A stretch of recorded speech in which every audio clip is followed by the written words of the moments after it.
من يهده الله فلا مضل له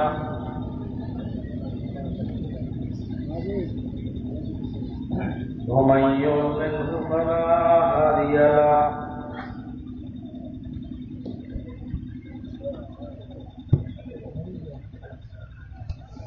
وأشهد أن لا إله إلا الله وحده لا شريك له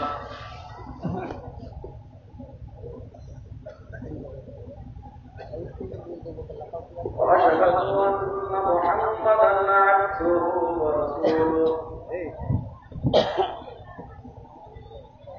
أما بعد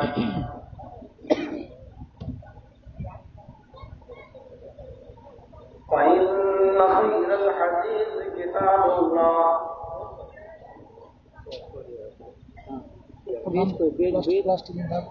وخير الهدي هدي محمد صلى الله عليه وسلم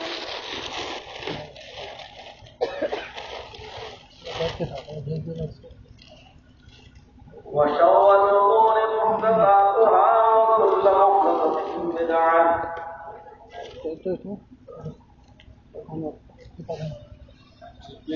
وكل بدعة ضلالة وكل ضلالة في النار.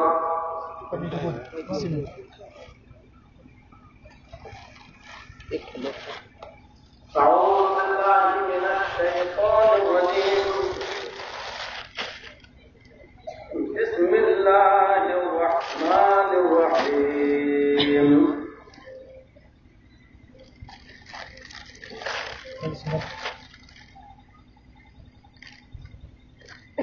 وما خلقت الجن والإنس إلا ليعبدون.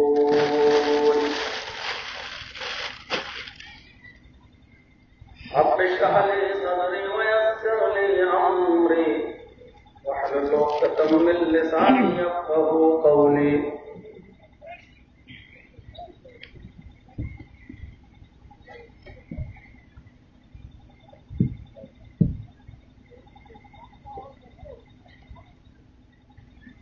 اس عظیم الشان اجلاس کے نہایت ہی محترم صدر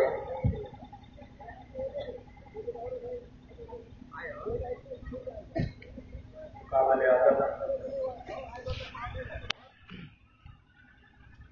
ناظرین اجلاس، معقر علماء کرام،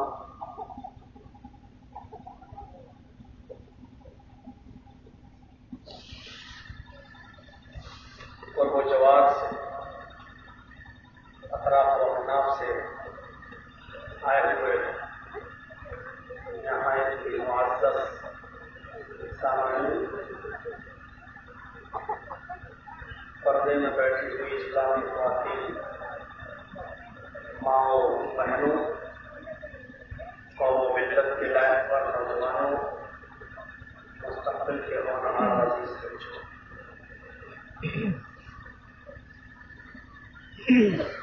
رات کے 12 بج چکے ہیں اور 12 بجے تک اس اجلاس کو آپ نے مختلف علماء کرام سے سنا،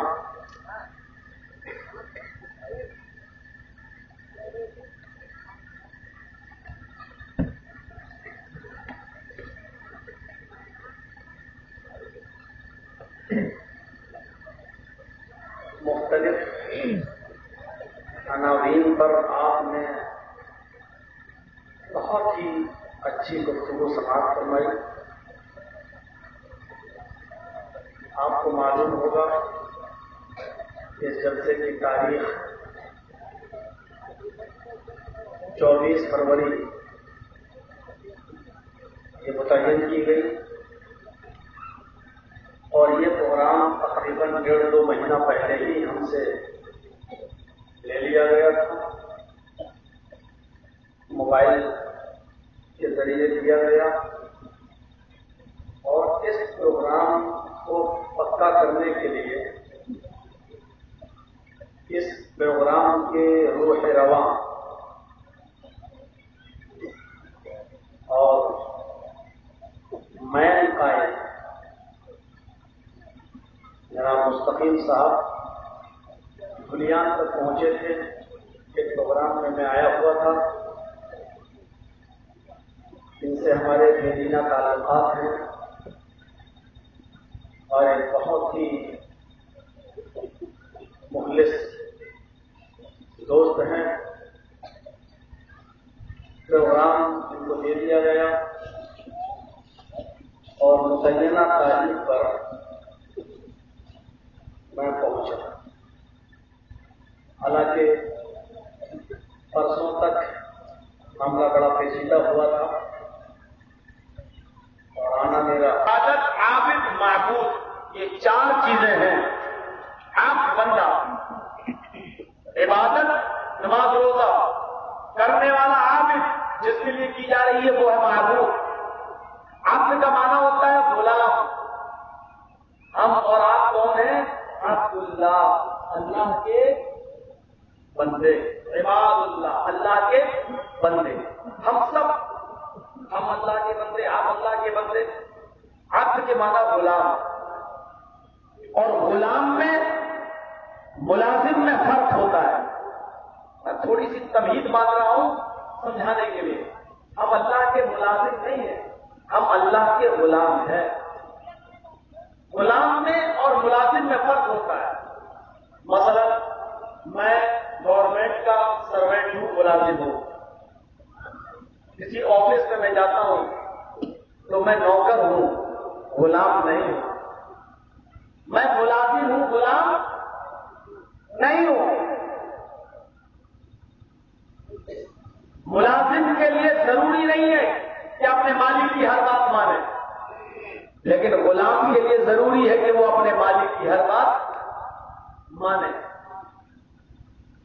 میری ڈیوٹی ہے سرکاری، میں ٹیچر ہوں. صبح 9 بجے جاؤں گا اور شام کو 5 بجے چھٹی.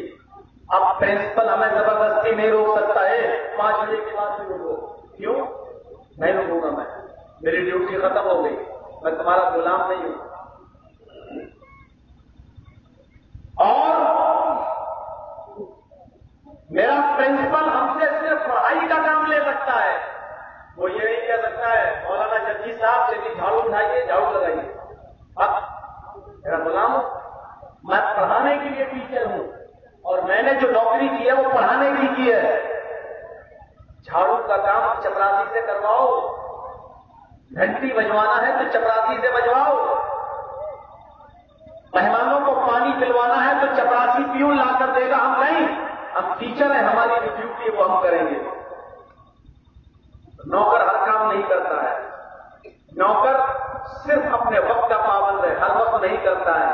لیکن غلام وہ ہر کام کرے گا کیونکہ ہم نے خریدا ہے اسے.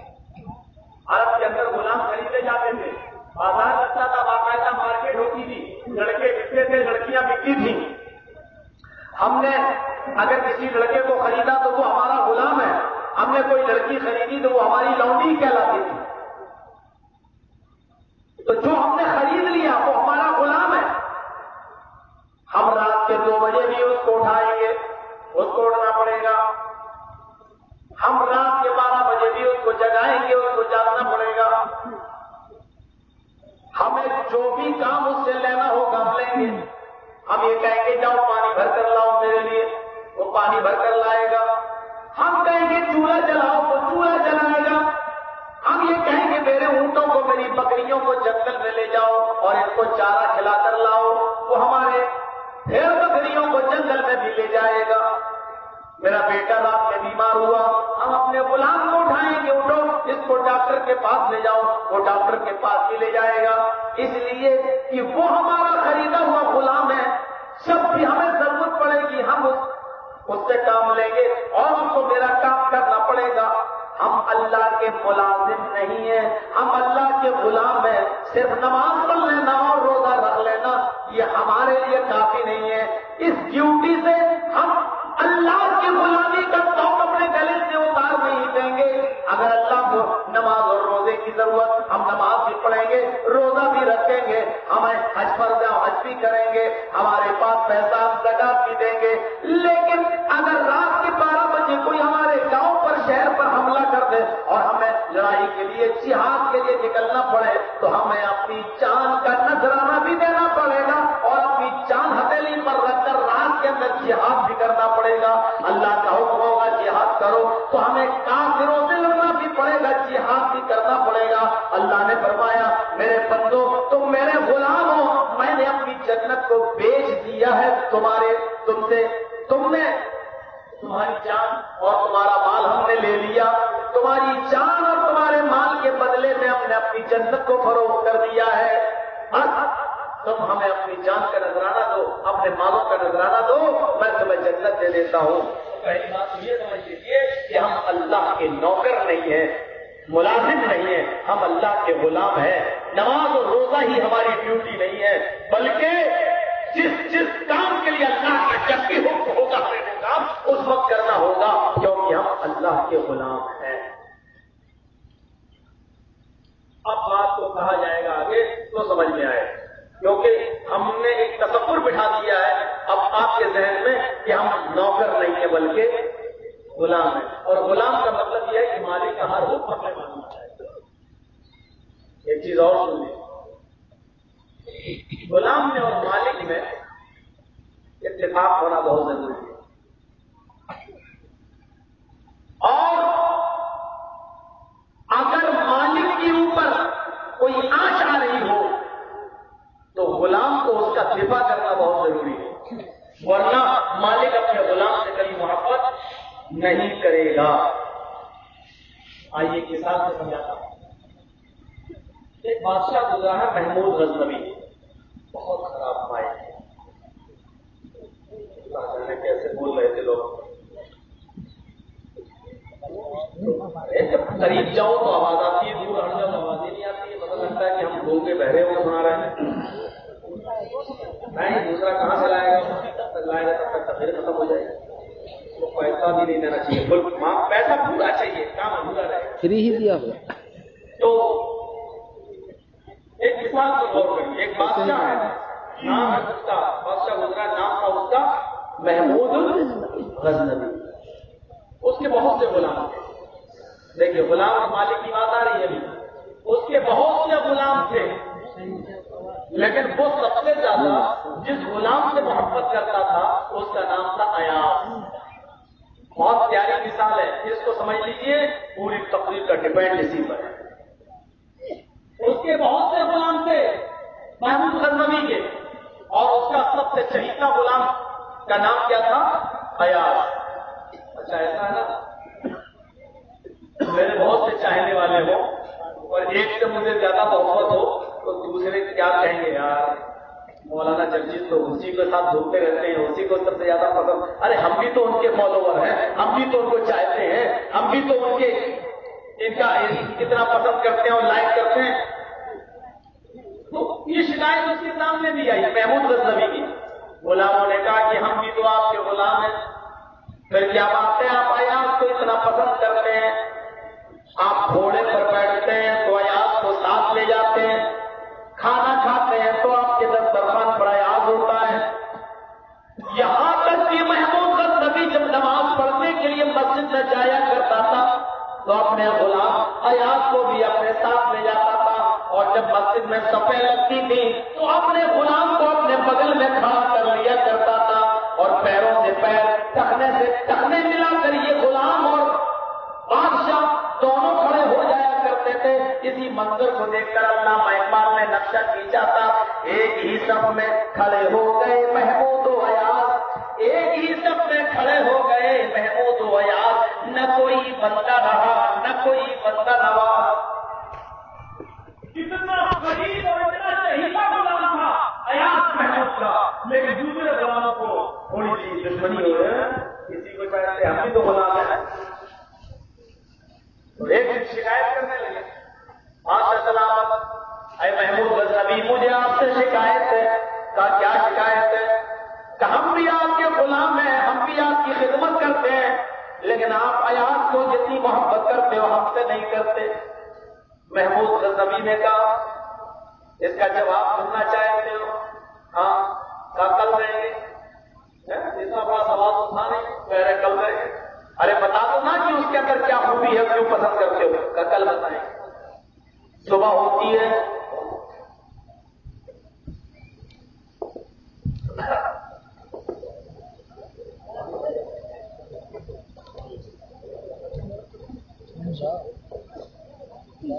چلا گیا گلے میں انفیکشن ہے، اچھا ناشتہ ہے۔ تو صبح ہو گئی، لوگ لگ گئے، جواب دیجیے بند نہیں ہے کیا؟ کوئی مسئلہ ہے؟ بہت بڑا ہے، آگے پیچھے نہیں آپ سے کیمرہ میں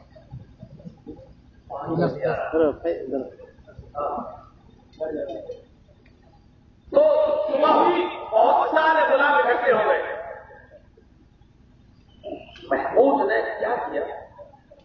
ایک ایک ہیرا، ڈائمنڈ، ہیرا بڑا قیمتی ہوتا ہے، ایک ایک ڈائمنڈ، ایک ایک ہیرا اس نے سارے غلاموں کو دے دیا، اور یہ لوگ سب خوش ہیں، ہیرا ملنا، ہیرا ڈائمنڈ کروڑوں روپے کا ہیرا، ایک ایک ہیرا اس نے سب کو دیا، ایاز کو بھی دے دیا۔ ارے کھیرا نہیں ہیرا، یہ چھوٹے بچے بہت تنگ کر رہے ہیں، ماں باپ پیدا کر دیتے ہیں، تربیت ہے نہیں، پتہ نہیں آپ بتا دیجیے، ہم سے تیز بول رہا ہے، اللہ اس کو بھی چاہیے۔ میرے بھائیوں، ایک ایک ڈائمنڈ سب کو دے دیا ہیرا، اور سب کو ایک ایک ہتھوڑا دے دیا۔ ڈائمنڈ تو ٹھیک ہے لیکن ہتھوڑا کیوں دے رہا ہے؟ سب کو دیا، ایاز کو بھی دیا، سارے غلاموں کو دیا۔ اس کے بعد محمود نے کہا اے غلاموں تمہارے ہاتھ میں کیا ہے؟ ڈائمنڈ ہے۔ کہا دوسرے ہاتھ میں کیا ہے؟ ہتھوڑا۔ ڈائمنڈ کو زمین پر رکھ دو۔ سارے غلاموں نے ڈائمنڈ زمین پر رکھ دیا، ہیرا۔ محمود نے کہا آئے میرے غلاموں، اس ہتھوڑے سے اپنے اپنے ڈائمنڈ کو توڑ دو۔ اتنا قیمتی ڈائمنڈ توڑ دو۔ اب کچھ کہہ رہے ہیں توڑ دو۔ ہم لوگ ایاز کی طرف دیکھ رہے ہیں، ایاز کو بھی ہاتھ کیا توڑا ہے؟ ایاز نے اٹھایا تو مار دیا، ایاز کو دیکھا اس نے توڑ دیا تو سب نے توڑ دیا، سب نے ہتھوڑے مار دیے۔ اب ہیرا چکناچور ہو گیا۔ اب تو محمود نے ایک ایک غلام کو بلایا، ایک ہیرا کہاں ہے؟ کہا تو توڑ دیا۔ کہا کیوں توڑا؟ پہلے غلام کو بلایا، ہیرا کیوں توڑا؟ آپ ہی نے تو کہا کہ آپ کا حکم تھا توڑ دو، میں نے توڑ دیا۔ دوسرے کو بلایا ذرا، تم نے ہیرا کیوں توڑا؟ صاحب حضور آپ کا حکم تھا توڑنے کا، توڑ دیا۔ تیسرے کو بلایا ذرا، تم نے ہیرا کیوں توڑا؟ صاحب آپ کا حکم تھا راتوں پر، ہیرا آپ کے حکم سے زیادہ تھوڑی ہے، آپ چاپلوسی۔ ارے آپ کے حکم کے آگے ہیرے کی کیا اوقات؟ توڑ دیا۔ آپ نے کہا توڑ دیا، سب نے کہا توڑ دو، توڑ دیا۔ آپ نے حکم دیا، توڑ دیا۔ ایاز کی باری آئی، ادھر آؤ۔ جی حضور، ہیرا کیوں توڑا؟ ایاز کا جواب نہیں، جبکہ ایاز کو بھی حکم بادشاہی کا تھا۔ سارے غلاموں نے جواب دیا آپ نے حکم دیا، میں نے توڑ دیا، اس لیے کہ بادشاہ کا حکم تھا اور ایک غلام کو اپنے مالک کا حکم ماننا چاہیے۔ ایاز سے پوچھا، ایاز تم بھی تمہارے غلام ہو، بتاؤ تم نے کیوں توڑ دیا؟ ایاز نے کہا بادشاہ سلامت، اے محمود غزنوی، آپ کی زبان سے جملہ نکلا توڑ دو، میں نے توڑ دیا، لیکن یہ میری دماغ کا قصور ہے، یہ میرے دماغ کا قصور ہے، یہ میری عقل کا قصور ہے کہ میں آپ کی بات کو سمجھ نہیں سکا۔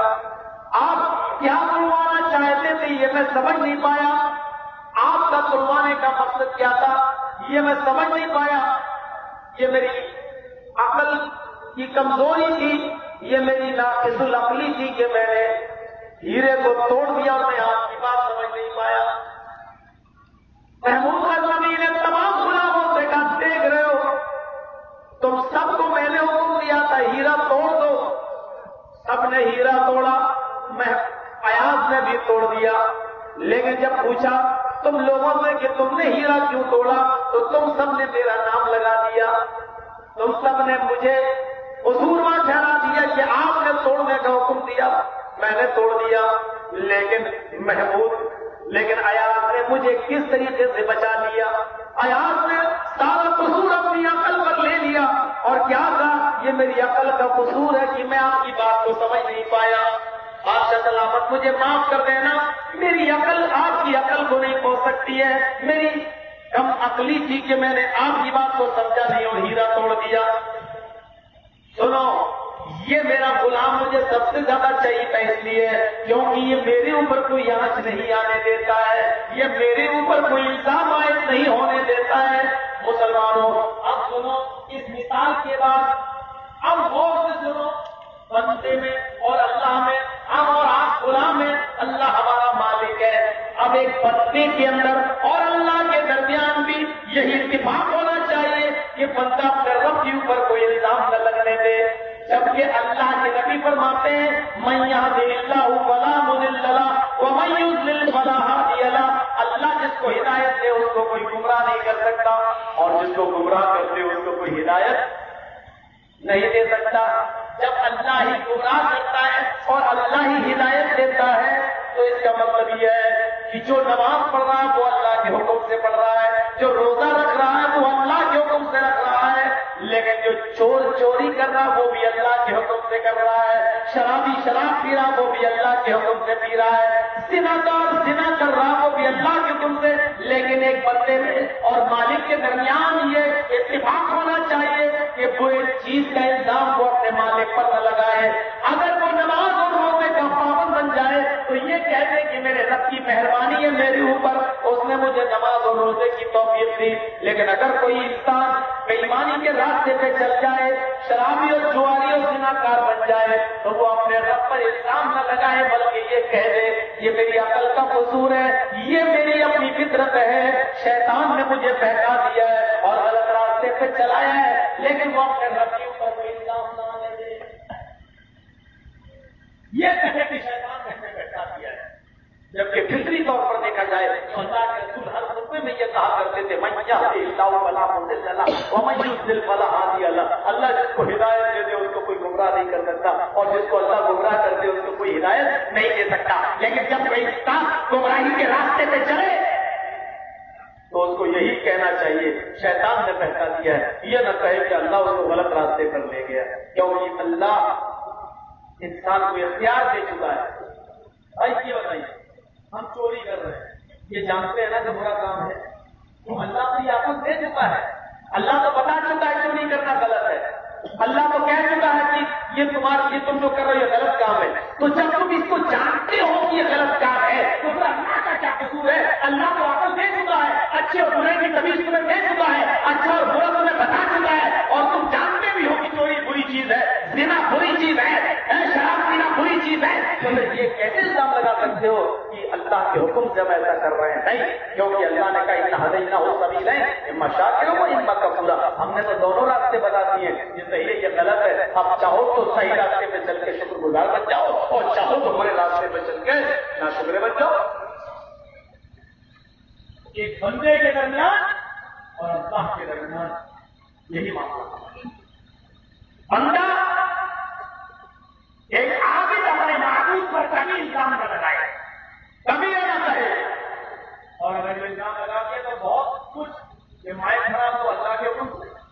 یہ مچھر میں کھا گیا اللہ کے حکم سے، 4 تاریخ کو جو جلسہ ہو رہا وہ بھی اللہ کے حکم سے، 24 کو ہو رہا وہ بھی اللہ کے حکم سے، گاؤں والے آپس میں لڑ رہے ہیں یہ بھی اللہ کے حکم سے،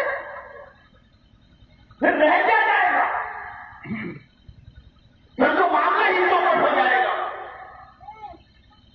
میرے پیارے ساتھیوں، اسی لیے میں نے عبادت کا موضوع اٹھایا ہے کہ پہلے ایک بندے اور معبود کا رشتہ بتاؤں۔ بندہ کبھی بھی اپنے مالک، ایک غلام کبھی بھی اپنے مالک کے اوپر آنکھ نہیں آنے دیتا ہے، بلکہ اپنے مالک کا دفاع۔ ہمیں اور آپ کو بھی دفاع کرنا چاہیے۔ ہم سے اچھا تو مرزا غالب تھا، وہ مرزا غالب رمضان کے مہینے میں اپنے گھر میں لوگوں کو جمع کر کے جوا اور تاش کے پتے کھیل رہا تھا، اور سب شراب کے نشے میں ڈوبے تھے۔ ایک مولانا صاحب گزرے، مولانا صاحب دیکھنے لگے مرزا غالب کے گھر میں شراب پی جا رہی، جوا کھیلا جا رہا ہے۔ مرزا غالب نے کہا مولانا صاحب کیوں، کیا بات ہے؟ میرے گھر کے دروازے کے بعد آئیے آپ بھی۔ مولانا صاحب کہتے ہیں میں یہ تھوڑی کھڑا ہوں کہ میں دیکھ رہا ہوں، میں تو یہ سوچ رہا ہوں کہ اللہ کے نبی نے فرمایا رمضان کے مہینے میں سارے شیطان بند کر دیے جاتے ہیں اور قید کر دیے جاتے ہیں، لیکن سارے شیطانی کام تو آپ کے گھر پہ ہو رہے ہیں رمضان کے مہینے میں، تو کیا اللہ کے رسول کی حدیث غلط ہے کیا؟ تو مرزا غالب نے کہا کیسے مولانا ہو رسول کی حدیث پہ شک کرتے ہو؟ مولانا صاحب رسول کی حدیث بالکل صحیح ہے، اگر اللہ کے رسول کی حدیث صحیح ہے تو یہ شیطانی کام رمضان کے مہینے میں کیوں ہو رہے ہیں؟ مرزا غالب نے کہا اللہ کے رسول نے فرمایا رمضان کے مہینے میں شیطان باندھ دیے جاتے ہیں، یہ صحیح ہے، لیکن باندھ کر کہاں ڈالے جاتے ہیں وہ تو میں نہیں معلوم ہے، وہ بتا دو یہ میرا ہی گھر ہے جہاں سارے شیطان رمضان میں قید کر کے ہمارے ہی گھر میں چھوڑ دیے جاتے ہیں۔ مولانا صاحب اللہ کے رسول کی حدیث پر شک مت کریے، یہ تھا مرزا غالب حدیث رسول کو صحیح مان رہا ہے، مولانا صاحب شک کر رہا ہے۔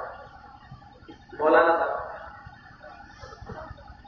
گیا بیچارہ، زندگی میں پہلی بار نوکری لگی مرزا غالب کی اور پہلے مہینے کی تنخواہ ملی، پورے مہینے کی تنخواہ کی شراب لے آیا، بہت بڑا شرابی تھا، جب شراب پی لیتا تھا تو شیر اچھا پڑتا تھا۔ بیوی نے کہا شرم نہیں آئی، پہلے مہینے کی تنخواہ ملی اور سب شراب لے آئے، گھر میں کھانے پینے کو کچھ نہیں، کیا کہتا مرزا غالب؟ بیوی روزی دینے کا وعدہ اللہ نے کیا وہ دے گا، کیسے بھی دے لیکن دے گا، تو بھوکا سلاتا ضرور ہے، بھوکا اٹھاتا ضرور ہے لیکن بھوکا سلاتا نہیں ہے۔ روزی دینے کا وعدہ اللہ نے کیا وہ دے گا، شراب دینے کا وعدہ اللہ نے نہیں کیا، ویسے بھی لے گا۔ بیوی نے کہا کبھی کبھی نماز پڑھ لیا کرو، جاؤ شرم نہیں آتی تمہیں؟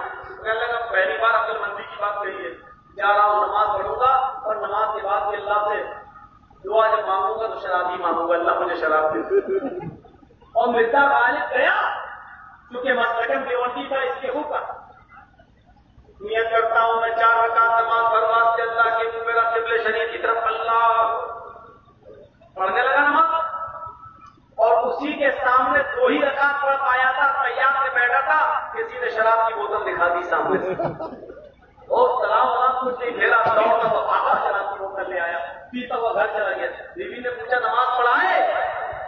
جب اللہ نے 2 ہی رکعت میں سن لی تو 4 پڑھنے کی ضرورت کیا تھی؟ ایسے ایسے لوگ اس دنیا میں گزرے ہیں، لیکن اس شخص نے کبھی اللہ پر الزام نہیں آنے دیا، تب بھی یہی کہتا رہا اللہ نے سن لی، اللہ نے 2 ہی رکعت میں جب مجھے دے دیا تو 4 پڑھنے کی ضرورت کیا ہے؟ مطلب ایسے غلیظ شخص نے بھی اللہ پر الزام نہیں آنے دیا۔ اور آج ہماری موجودہ نسل، میرے بھائیوں، کسی سے پوچھو جوا کیوں کھیل رہا؟ ارے مولانا صاحب مجھے بتائیے اللہ کے حکم کے بغیر پتا نہیں ہلتا، تو اس کا مطلب یہ ہے کہ ہم جو جوا کھیل رہے ہیں یہ بھی اللہ کے حکم سے کھیل رہے ہیں، جب اللہ ہی کھلا رہا تو ہم کیا کریں؟ ہم کیا کریں؟ میں نے کہا لگاؤں ایک تھپڑ، کیا مطلب؟ میں نے کہا اللہ لگوا رہا، میں کیا کروں؟ میں کیا کروں؟ میرے بھائیوں یہ ایک سماج اور سوسائٹی کا سب سے بڑا لڑیا ہے۔ ابھی تک ہم عبادت کے مفہوم کو نہیں سمجھ پا رہے ہیں کہ عبادت کہتے کہتے ہیں اور عبادت ہے کیا۔ سن لیجیے، علامہ شاہ ولی اللہ محدث دہلوی رحمۃ اللہ علیہ نے اپنی مایا ناز کتاب حجت اللہ البالغہ کے اندر جو عبادت کی تعریف کی ہے، عبادت کی جو تعریف، جو پریبھاشا، جو انٹروڈکشن کیا ہے، وہ سن لیجیے، اس کے بعد ہم اپنی تقریر کو شروع کر رہے ہیں۔ میرے بھائیوں، لکھتے ہیں شاہ ولی اللہ محدث دہلوی وعلم ان النیت روح والعبادت جسد ولا حیات بدون الروح ولا حیات للجسد بدون الروح۔ یہ ولی اللہ محدث دہلوی نے تعریف کی ہے۔ پہلے تعریف سن لیجیے، ان النیت روح، نیت روح ہے، والعبادت جسد، عبادت باڈی ہے، عبادت باڈی ہے۔ اب میں آپ کو بتاؤں، یہ ہاتھ، یہ پیر، یہ ران، یہ زبان، یہ ماتھا، یہ آنکھیں، یہ ہونٹ، یہ گال، یہ ناک، یہ سب باڈی ہے، میرا جسم ہے۔ لیکن اس جسم کی عزت آپ تبھی تک کر رہے ہو جب میرے اندر روح ہے۔ اس باڈی کی روح کیا ہے؟ یہ میں بول رہا ہوں، یہ ہاتھ ہل رہے ہیں، پیروں سے میں چل رہا ہوں، آپ سن رہے ہیں، میری باڈی میں روح ہے، آپ عزت کر رہے ہیں، آپ کھلا رہے ہیں، آپ پلا رہے ہیں، آپ بلا رہے ہیں۔ معاف کیجیے گا، جس دن یہ روح میرے اندر سے نکل جائے گی، یہ روح میری باڈی کے اندر سے سرایت کر جائے گی، مولانا جرجیز زمین پر لیٹے ہوئے ہیں، چارپائی پر پڑے ہوئے ہیں، الہم ارجل یمشون بہا، اب ان کے پاس وہ پیر نہیں کہ جس سے وہ چل سکے، ام لہم ایدی یبطشون بہا، اب ان کے پاس وہ ہاتھ نہیں جس سے وہ پکڑ سکے، ام لہم اعین یبصرون بہا، اب ان کے پاس وہ آنکھیں نہیں جس سے وہ دیکھ سکے، ام لہم آذان یسمعون بہا، اب ان کے پاس وہ کان نہیں ہے جس سے وہ سن سکے۔ باڈی پڑی ہے، روح نکل چکی ہے، پیروں میں حرکت ختم ہو گئی ہے، چلنے کی طاقت نہیں ہے، چلنے کی طاقت نہیں ہے، ہاتھ میں پکڑنے کی طاقت نہیں ہے، کانوں سے سننے کی طاقت نہیں ہے، آنکھوں میں دیکھنے کی طاقت نہیں ہے۔ مولانا جرجیز کے اندر سے روح نکل چکی ہے۔ معاف کیجیے گا، مولانا جرجیز کی ڈیڈ باڈی کو اس کے گھر والے بھی 8 گھنٹے سے زیادہ، 10 گھنٹے سے زیادہ، 12 گھنٹے سے زیادہ اپنے گھر میں رکھنے کے لیے تیار نہیں۔ گھر میرا ہی ہے، بڑی محنت سے بنایا ہے، لاکھوں روپیہ خرچ کر کے بلڈنگ کی تعمیر کی ہے، میرا بنایا ہوا گھر ہے، اینٹیں میں لایا، مزدور میں لایا، لیبر میں لایا، بڑا عالیشان مکان بنایا ہے، ایئر کنڈیشن میں نے لگوایا ہے، کولر میں لے کے آیا ہوں، سنگ مرمر میں لے کے آیا ہوں، عالیشان کوٹھی میں نے بنائی ہے، لیکن آج میری اولاد، آج میرے بچے مجھے 8 گھنٹے سے زیادہ، 10 گھنٹے سے زیادہ مجھے میرے ہی گھر میں رہنے کی اجازت نہیں دیتے ہیں۔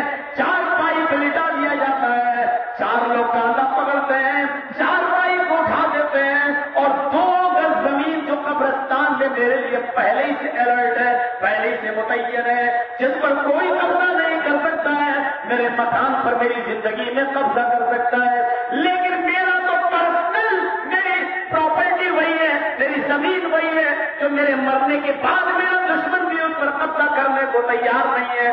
میری پرسنل زمین و جائیداد وہی ہے، اور اسی زمین کے اندر مجھے دفنا دیتے ہیں، اس زمین پر کوئی قبضہ کرنے کے لیے تیار نہیں ہے۔ یہاں ایک بالش زمین پر جھگڑا کرتے ہیں، لیکن مرنے کے بعد میری لاش کو کہیں بھی پھینکا جا سکتا ہے، اس زمین پر قبضہ کیا جا سکتا ہے، لیکن میرے مرنے کے بعد بھی میرا بڑے سے بڑا دشمن اس زمین پر قبضہ کرنے کے لیے تیار نہیں ہے۔ میرے بھائیو، وہی میری پراپرٹی ہے، وہی زمین ہے، وہی جائیداد ہے۔ مولانا جرجیز قبر کے اندر سو رہے ہیں، چلے گئے، دفن کر دیے گئے ہیں، اب اس بات سے بے خبر ہے کہ میری اولاد میرے جانے کے بعد کیا کرے گی، زمین کے لیے لڑے گی، جائیداد کے لیے جھگڑے گی، کیا کرے گی۔ مولانا جرجیز کو اب اس کی کوئی خبر نہیں ہے، وہ بیچارے اس دنیا سے جا چکے ہیں۔ میرے پیارے بھائیوں، جب روح نکل جاتی ہے تو ڈیڈ باڈی کی پھر کوئی قدر نہیں کرتا۔ اللہ کے شاہ ولی اللہ محدث دہلوی نے بھی عبادت کو ایک باڈی بتایا ہے، اور اس کی روحانیت بتلائی ہے، اس کی روحانیت بتلائی ہے۔ عبادت کے اندر سے اگر نیت نکال لی جائے، عبادت کے اندر سے تو معاف کیجیے عبادت بھی ایک ڈیڈ باڈی ہے، اور جس طریقے سے ڈیڈ باڈی کی کوئی قدر نہیں ہوتی ہے، عبادت اگر بغیر نیت کی جائے تو اس کی بھی کوئی قدر نہیں ہوتی ہے۔ اب مثالیں دیتا ہوں میں،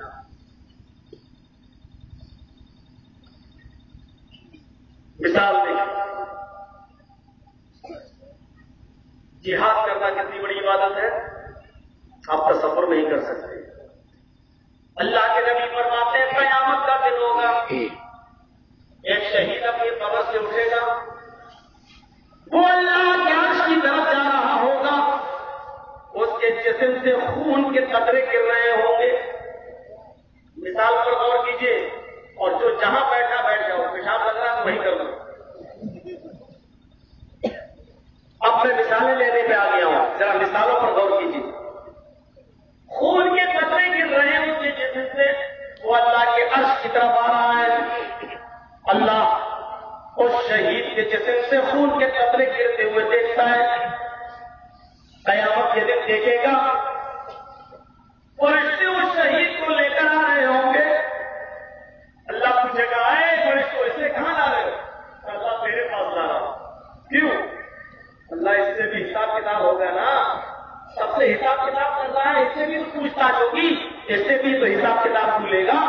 اللہ فرمائے گا اے فرشتوں اس سے کیا حساب لوں، یہ تو میری راہ میں اپنی زندگی قربان کر کے چلا آیا، یہ تو میری راہ میں قتل کر دیا گیا، اس کے جسم سے جو خون کے قطرے گر رہے ہیں وہ قطرے بتلا رہے کہ یہ میری راہ میں قتل کر دیا گیا تھا، میری راہ میں مار ڈالا گیا۔ اے فرشتوں جاؤ، میں نے اس کو جنت میں داخل کر دیا، کوئی حساب کتاب نہیں، کیونکہ یہ تو سب کچھ قربان کر کے چلا آیا، اس سے کیا حساب ہے؟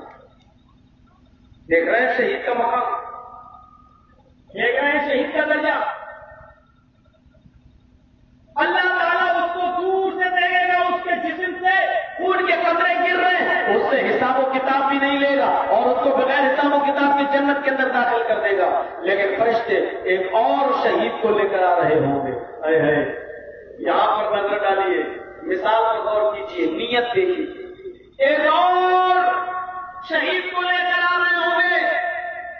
اللہ کہے گا اس کو لے آؤ، وہ شہید کہے گا اے اللہ جسم سے جس کے خون کے قطرے گرتے ہوئے تو نے دیکھا، تو نے سب کو بخش دیا، ان سے حساب نہیں لیا، لیکن مجھے کیوں بلایا ہے؟ میرے جسم سے بھی تو خون کے قطرے گر رہے ہیں، میرا حساب کتاب پھر کیوں؟ اللہ کہے گا بتا میں نے تجھے زندگی دی تھی، تو نے کیا کیا؟ اے اللہ تو دیکھ نہیں رہا ہے میرے جسم سے قطرے گر رہے ہیں، تو نے مجھے جو زندگی دی تھی میں نے میدان جہاد سے ختم کر لی، میں لڑتا تھا، اتنا لڑا کافروں سے، اتنا لڑا، ان کو مارا، کئی کافروں کو قتل کر کے ان کو جہنم پہنچایا، کئی کافروں کو میں نے قتل کیا، اور پھر کئی راہ میں مار ڈالا گیا، میری گردن پر کی تلوار چل گئی، اے اللہ تیری راہ میں قتل کر دیا گیا۔ اللہ کہے گا کذبتا، تو جھوٹ بول رہا ہے، حالانکہ وہ مارا گیا ہے، قتل ہوا ہے، شہید ہوا ہے، اس کے جسم سے خون کے قطرے گر رہے ہیں، اس کی گردن ماری گئی، جبکہ جہاد عبادت ہے، لیکن اس عبادت کے اندر